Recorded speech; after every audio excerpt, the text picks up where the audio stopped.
Morning छात्र। तो आज हम लोग टेंस का अगला भाग पढ़ेंगे। कल हम आप लोगों को अफर्मेटिव सेंटेंस में स्पेशल रूल पढ़ाए थे और स्पेशल रूल में कुल 11 रूल है और 11 रूल हमने आप लोगों को बता दिया था।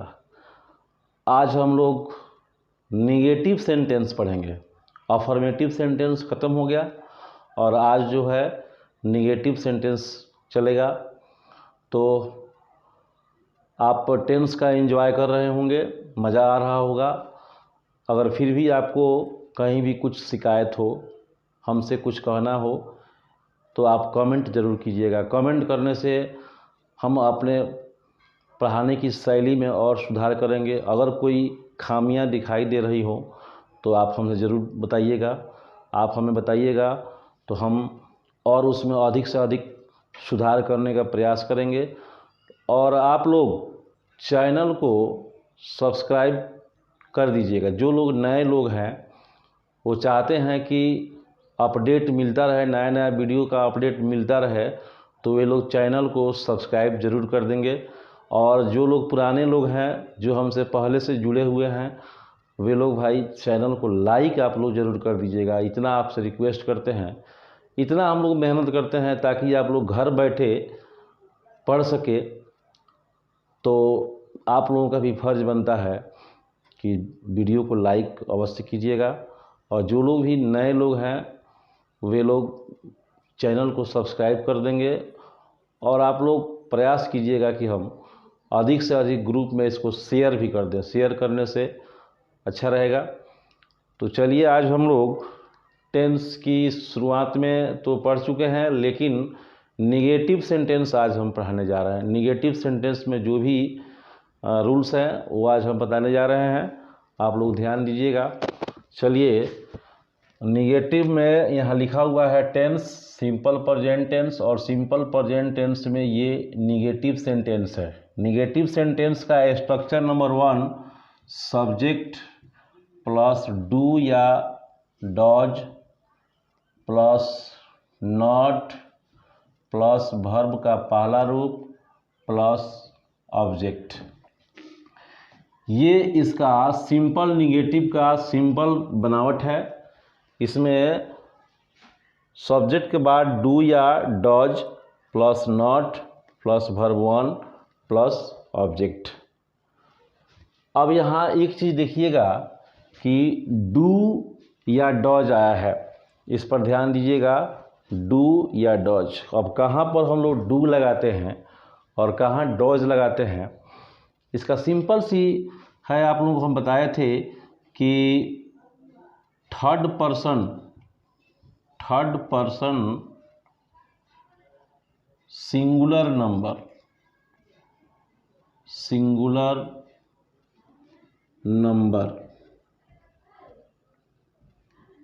थर्ड पर्सन सिंगुलर नंबर यानी ही, सी या इट या कोई भी एक नाउन हो, यानी नाम हो, कोई भी एक नाम, तो उसके साथ हम लोग डॉज का प्रयोग करते हैं।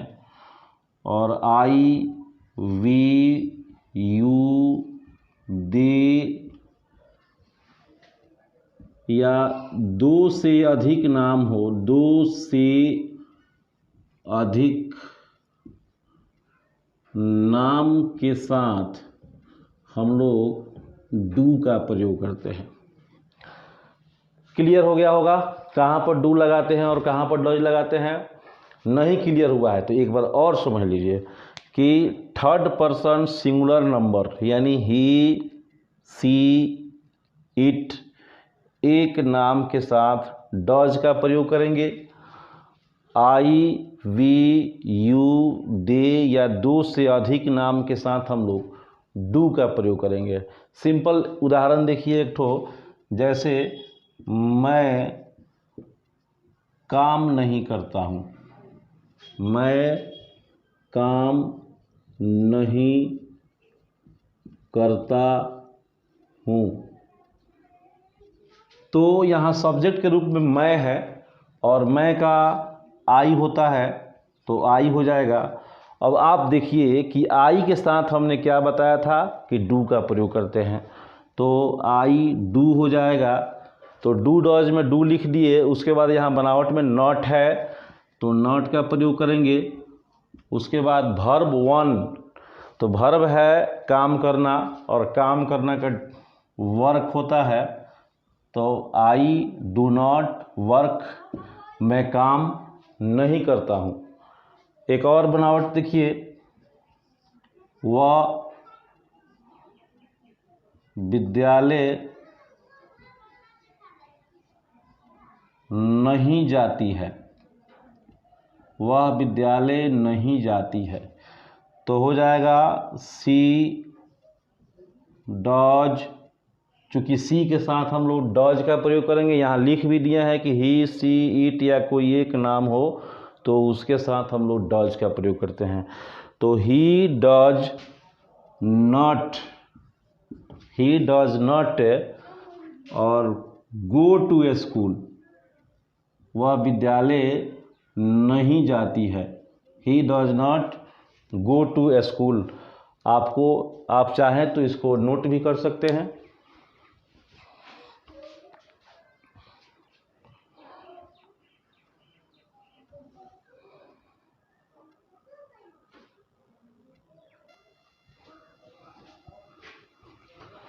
चलिए रूल नंबर नेगेटिव का रूल नंबर 2, और रूल नंबर 2 यहाँ लिखा हुआ है। यहाँ देखिए structure, subject plus never plus verb 1 या वर्ब 5 प्लस ऑब्जेक्ट।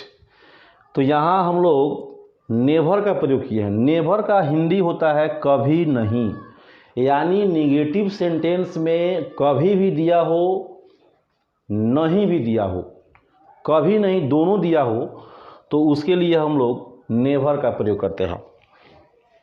जैसे एग्जाम्पल से हम समझते हैं कि वह कभी झूठ नहीं बोलता है, वह कभी झूठ नहीं बोलता है। देखिए यहाँ वह कभी भी आ गया और नहीं भी आ गया, तो कभी नहीं का नेवर होता है, तो वह कभी झूठ नहीं बोलता है, तो subject plus never plus verb 1 या वर्ब 5 प्लस ऑब्जेक्ट। तो सब्जेक्ट हो जाएगा ही, और ही के साथ ये देखिए नेवर तो लगभग करेगा, ही नेवर हो गया, नेवर तो सब में लगाएंगे, लेकिन वर्ब 1 या वर्ब 5, तो ही के साथ हम लोग वर्ब 5 का प्रयोग करते हैं। तो झूठ बोलना का होता है टेल एलाई, तो टेल्स हो जाएगा, ही नेवर टेल्स एलाई, वह कभी झूठ नहीं बोलता है, ही नेवर टेल्स एलाई। एक और एग्जाम्पल,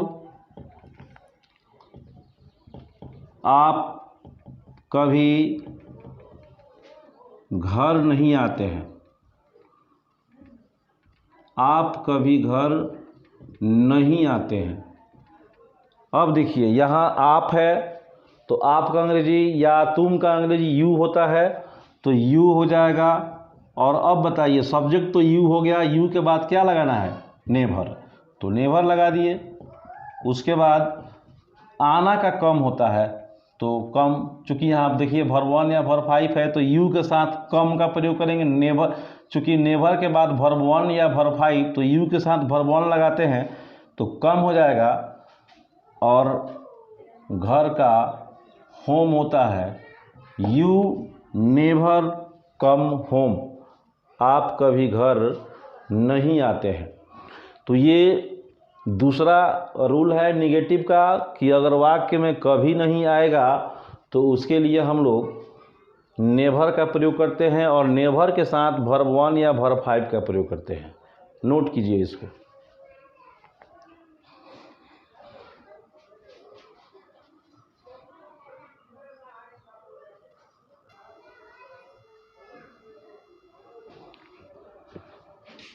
चलिए छात्रों, अब आइए रूल नंबर 3, निगेटिव सेंटेंस का रूल नंबर 3। यहाँ देखिए लिखा हुआ है structure, nobody, no one, none plus verb 5 plus object.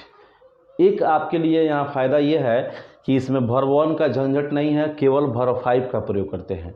अब यहाँ 3 शब्द है, एक नोबडी है, एक नो वन है, एक नन है। इसमें से आप कोई भी लगा सकते हैं। इसका भी अर्थ होता है कोई नहीं, नो वन का भी अर्थ होता है कोई नहीं, नन का भी अर्थ होता है कोई नहीं। हम तीनों में से किसी एक का प्रयोग कर सकते हैं। आपकी इच्छा के अनुसार जो आप लगाना चाहते हैं आप लगा सकते हैं। तो यहाँ देखिए, नोबडी या नो वन या नन के बाद सीधे वर्ब 5 है प्लस ऑब्जेक्ट है। जैसे एग्जाम्पल लेते हैं कि यहाँ कोई नहीं रहता है, यहाँ कोई नहीं रहता है। तो ध्यान दीजिएगा, यहाँ कोई नहीं रहता है, तो देखिए कोई भी आ गया, नहीं भी आ गया। तो पहले यहाँ देखिए नोबडी या नो वन या नन, इसमें से हमारा इच्छा है, हम जो चाहें वो लगा सकते हैं। तो हम नोबडी लगा देते हैं, नोबडी, और नोबडी के बाद सीधे वर्ब 5। तो वर्ब 5 है रहना, और रहना का होता है लिव, लिव में जोड़ देंगे एस, नोबडी लिव्स, और लास्ट में यहाँ का अंग्रेजी होता है हेयर, तो ये हेयर लिख देंगे। नोबडी लिव्स हेयर, यहाँ कोई नहीं रहता है। एक और उदाहरण, वहाँ मेरी मदद कोई नहीं करता है, वहाँ मेरी मदद कोई नहीं करता है। तो बच्चों, इतना लंबा वाक्य है, वाक्य देखकर आपको डिमोरलाइज नहीं होना है, होपलेस नहीं होना है। बस सेंटेंस यहाँ देखिए, सेंटेंस की बनावट यहाँ लिख दिया गया है, nobody, no one, none, verb 5 plus object. तो सबसे पहले तो इसमें से होगा नोबडी, नो वन या नन, कोई भी लगा सकते हैं। तो हम मान लेते हैं कि नोबडी लगाते हैं, तो ये नोबडी हो गया। और सीधे देखिए वर्ब का 5वां रूप, तो वर्ब इसमें कौन होगा, तो मदद करना, और मदद करना का क्या होता है, हेल्प होता है। तो हेल्प में जोड़ देंगे एस, नोबडी हेल्प्स, मेरी मदद यानी मुझे, मी, नोबडी हेल्प्स मी, इतना बन गया कि मेरी मदद कोई नहीं करता है, नोबडी हेल्प्स मी। अब है कि वहाँ, तो वहाँ का अंग्रेजी देयर होता है, तो लास्ट में देयर लिख देंगे, बन गया वहाँ मेरी मदद कोई नहीं करता है। देखिए कितना आसानी से बन गया, नोबडी हेल्प्स मी देयर। तो आप थोड़ा सा सेंस का प्रयोग कीजिएगा, स्ट्रक्चर पर विशेष ध्यान दीजिए। हमें स्ट्रक्चर देखकर ही वाक्य को बनाना होता है, और टेंस की सबसे बड़ी खासियत यही होता है कि स्ट्रक्चर पर विशेष ध्यान दिया जाता है। इसको नोट किया जाए।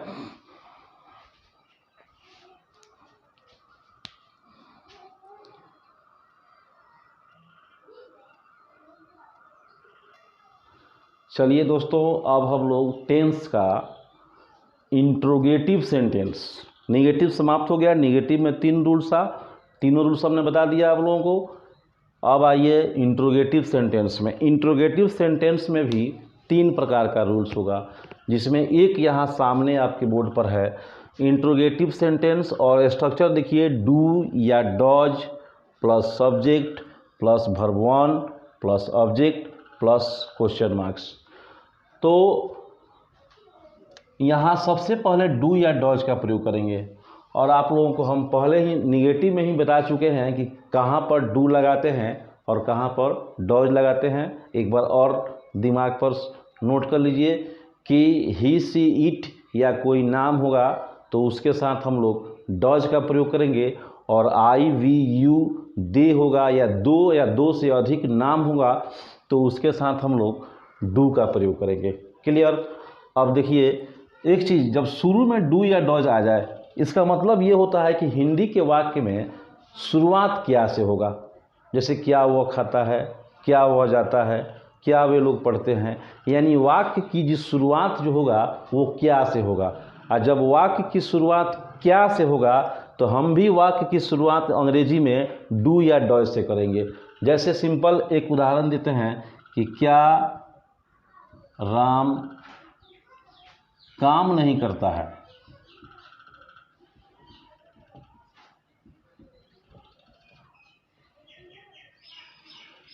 यहाँ जो बनावट लिखे हैं डू या डज प्लस सब्जेक्ट और वर्ब वन लिख दिए हैं, तो चूंकि इसमें निगेटिव आ गया तो याद रखिएगा सब्जेक्ट के जस्ट बाद हम लोग नॉट का प्रयोग करेंगे। यानी यहाँ बनावट में हम नॉट को लिखकर घेर देंगे और तब वर्ब वन प्लस ऑब्जेक्ट लिख सकते हैं। ऐसा मैंने क्यों किया, क्योंकि अगर निगेटिव भी साथ साथ हो तो सब्जेक्ट के बाद हम लोग नॉट का प्रयोग कर सकते हैं। अगर नॉट दिया हो तो, अगर नॉट नहीं दिया हो, इसीलिए इसको लिख के हमने घेर दिया है बड़ा कोष्ठ से कि अगर नॉट होगा तो देंगे, नहीं होगा तो नहीं देंगे।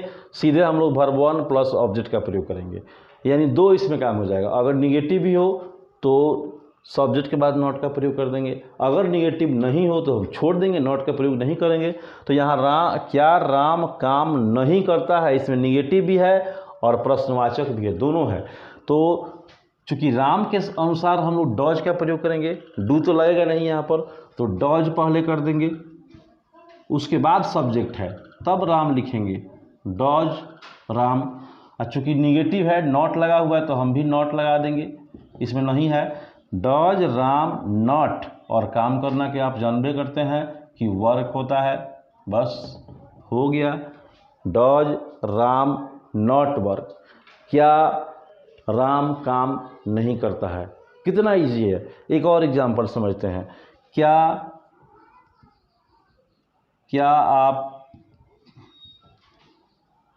आप गोपालगंज में रहते हैं। क्या आप गोपालगंज में रहते हैं। क्या आप गोपालगंज में रहते हैं। तो यहाँ देखिए फिर क्या आ गया शुरू में, तो क्या करेंगे, डू या डॉज। तो आप है, आपके अनुसार डू लगाएंगे कि डॉज लगाएंगे। तो आप जानते हैं कि डू का प्रयोग करेंगे।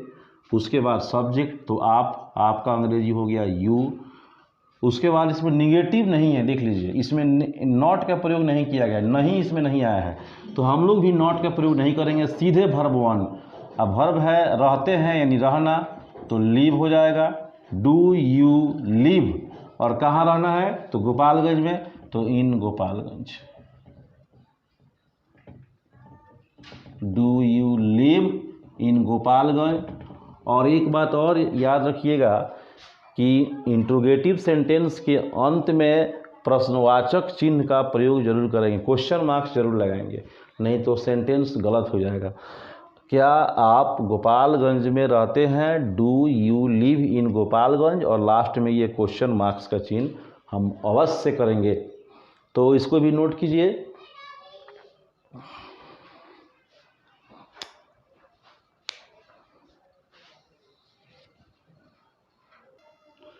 चलिए हम लोग अब इंट्रोगेटिव का रूल नंबर 2, सामने बोर्ड पर आपके सामने स्ट्रक्चर लिखा हुआ है।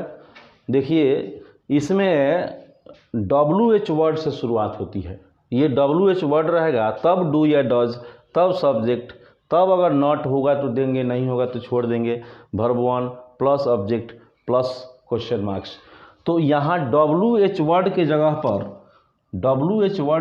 पर व्हाट आ सकता है, व्हाट माने क्या होता है। हाउ आ सकता है, हाउ माने कैसे होता है। व्हेन आ सकता है, व्हेन मतलब कब होता है। वाई आ सकता है, वाई मतलब क्यों होता है। और वेयर आ सकता है, वेयर माने कहाँ हो सकता है। ये 5 शब्द what, how, when, why, where, याद रखिएगा। जब वाक्य की शुरुआत क्या से हो तो इनकी आवश्यकता नहीं पड़ती है, लेकिन वहीं क्या अगर वाक्य के बीच में लग जाए या इसमें से कोई भी शब्द क्यों, कैसे, कहाँ, कब लग जाए तब इनकी आवश्यकता पड़ती है। तो सबसे पहले इन्हीं का अंग्रेजी लिखते हैं। जैसे एक सिंपल वाक्य देखिए, आप क्या खाते हैं। ध्यान दीजिएगा इस शब्द ये जो सेंटेंस है इस पर ध्यान दीजिएगा। आप क्या खाते हैं, अगर यही रहता कि क्या आप खाते हैं तब वो फर्स्ट रूल जो लिखवाए हैं डू डॉ से शुरुआत करते, लेकिन यही क्या बीच में आ गया है तो आप क्या खाते हैं, तब यहाँ क्या का अंग्रेजी व्हाट लिखना पड़ेगा।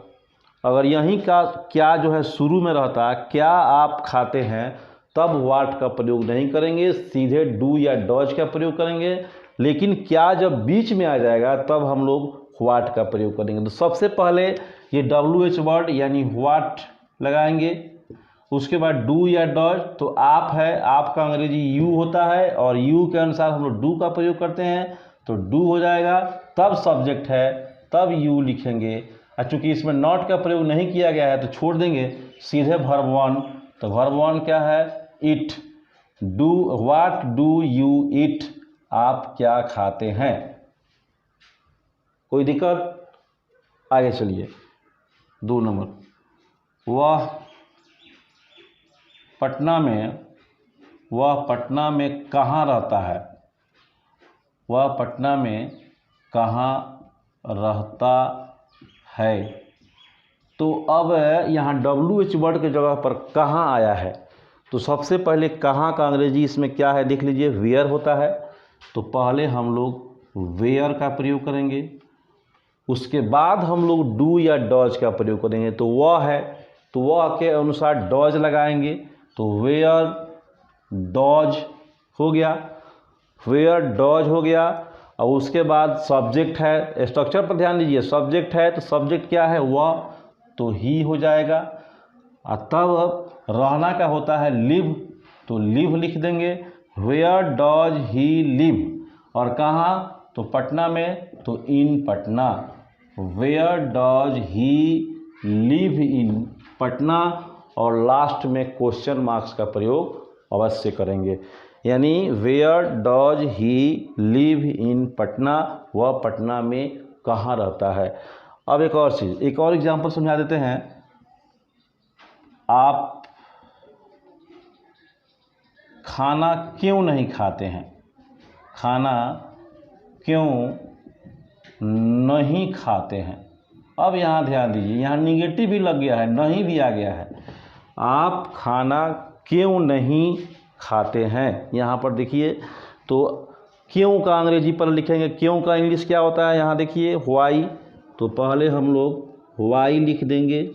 अब आपके अनुसार क्या लगाएंगे, डू की डॉज, तो डू लगाएंगे, तो वाई डू, तब सब्जेक्ट यानी कि यू। अब देखिए यहाँ नॉट लिख के घेरे हैं, अगर नॉट का प्रयोग होगा तो देंगे, नहीं होगा तो नहीं देंगे। तो इसमें नहीं लगा हुआ है तो नॉट जरूर लिखेंगे। तो वाई डू यू नॉट, तब वर्ब है, अब वर्ब क्या है, खाना, तो why do you not eat, और भोजन का होता है फूड, तो लास्ट में फूड लिख देंगे। और उस सबसे लास्ट में क्वेश्चन मार्क्स का प्रयोग करेंगे, यानी बन गया why do you not eat food, आप खाना क्यों नहीं खाते हैं। तो समझ में आ गया होगा आप लोगों को। नेक्स्ट रूल की ओर चलते हैं, इसको नोट कीजिए।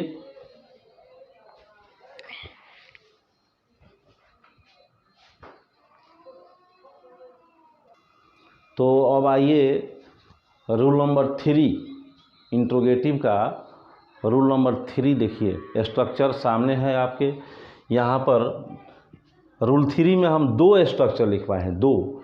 एक लिखवाए हैं हु प्लस वर्ब 1 या वर्ब 5 प्लस ऑब्जेक्ट, लास्ट में क्वेश्चन मार्क्स। और एक लिखवाए हैं हु डॉज नॉट, तब verb 1 plus object plus question marks. यहाँ 2 स्ट्रक्चर लिखवाने का तात्पर्य यह है कि अगर निगेटिव होगा तो नीचे वाला रूल लगेगा, अगर निगेटिव नहीं होगा तो फर्स्ट रूल लगेगा। जैसे दोनों पर हम एक एक एग्जाम्पल देते हैं। जैसे कौन तुम्हें तंग करता है, कौन तुम्हें तंग करता है।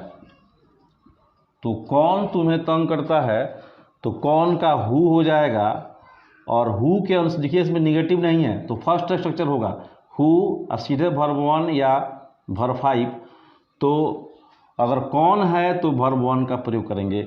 अगर कौन कौन 2 बार लिखा होगा तब वर्ब 5 का, सॉरी, कौन है तो वर्ब 5 का प्रयोग करेंगे। और कौन कौन 2 बार लिखा होगा तो वर्ब 1 का प्रयोग करेंगे। याद रखिएगा, कौन कौन 2 बार लिखा हो तो वर्ब 1, केवल कौन लिखा हो तो वर्ब 5। तो इस वाक्य में केवल कौन लिखा है, एक बार कौन लिखा है तो वर्ब 5, हु वेक्सेज यू, कौन तुम्हें तंग करता है। अगर यही रहता कि कौन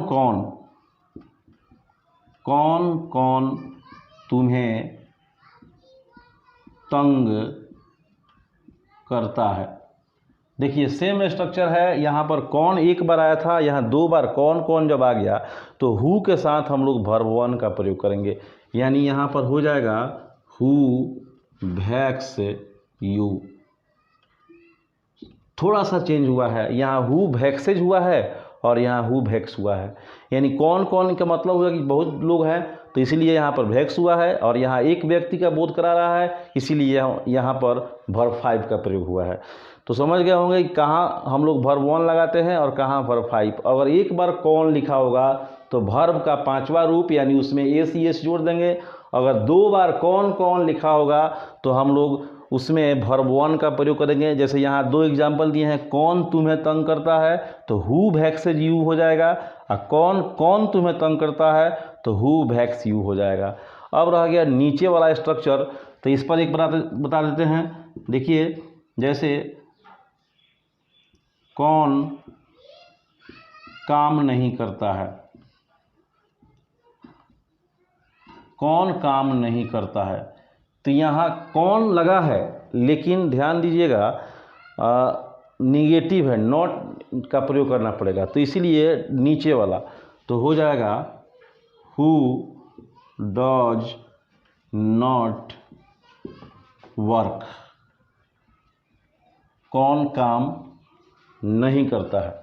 अच्छा एक और बात, अगर यहाँ लिखा होता कौन कौन काम नहीं करता है तो फिर वहाँ आप लोग हु के साथ जहाँ डज लगाए हैं वहाँ डू का प्रयोग कर देंगे। हु डू नॉट वर्क तब हो जाएगा कौन कौन काम नहीं करता है। और सिंगल कौन रहेगा तो हु के साथ डज का प्रयोग करेंगे, हु डज नॉट वर्क। तो छात्रों आज टेंस का हम लोग इंट्रोगेटिव सिंपल प्रेजेंट टेंस का इंट्रोगेटिव सेंटेंस भी पढ़ लिए। यानी आज सिंपल प्रेजेंट टेंस समाप्त हो गया। तो ये चौथा वीडियो है टेंस का। इसके पहले हमने 3 वीडियो डाला था सिंपल प्रेजेंट टेंस का। तो सिंपल प्रेजेंट टेंस में 4 वीडियो हो गया। ये लास्ट वीडियो था उसका सिंपल प्रेजेंट टेंस का, जिसमें निगेटिव और इंट्रोगेटिव दोनों है। तो आज का मतलब वीडियो यहीं तक रहेगा, क्योंकि आज सिंपल प्रेजेंट टेंस समाप्त हो चुका है और अब नया टेंस यानी कि प्रेजेंट कंटिन्यूअस टेंस दूसरा जो टेंस है वो हम नेक्स्ट वीडियो में आप लोगों को बताएंगे। तब तक के लिए आप लोग इतना समझिए और इस पर आधारित कुछ एग्जाम्पल अपने से बनाने का प्रयास कीजिएगा। कम से कम प्रत्येक रूल पर 10-10 उदाहरण लेकर आप अपने से बनाइएगा और वीडियो को लाइक कर दीजिएगा। अगर जो नए लोग हैं वे चाहते हैं कि हमारा वीडियो अपडेट देखते रहें तो चैनल को सब्सक्राइब कर देंगे। आज के लिए बस इतना ही। वीडियो देखने के लिए बहुत बहुत धन्यवाद। Thank you.